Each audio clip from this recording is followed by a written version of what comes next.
চট্টগ্রামের এক নির্জন গ্রামে রাত নামলেই নেমে আসে এক অদ্ভুত নীরবতা।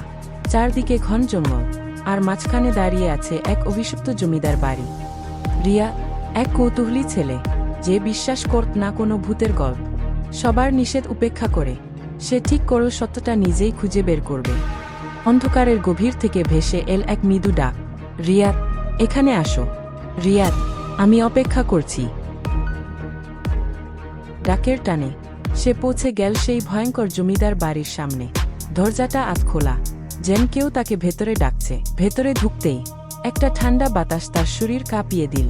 দেয়ালের ছায়াগুলো অদ্ভুতভাবে নড়ছিল, আর চারদিকে ছড়িয়েছিল এক অজানা ভয়। সিঁড়ির ওপরে সাদা কাপড় পরা এক মেয়ে দাঁড়িয়েছিল। তার মুখ দেখা যাচ্ছিল না, কিন্তু তার চোখ লাল আগুনের মতো জ্বলছিল।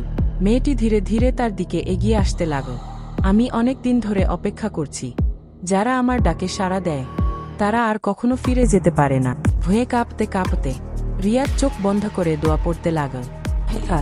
এক তীব্র আলো চারদিকে ছড়িয়ে পড়ল। অন্ধকার ভেঙে গেল, আর সেই ভয়ঙ্কর ছায়া চিৎকার করে মিলিয়ে গেল।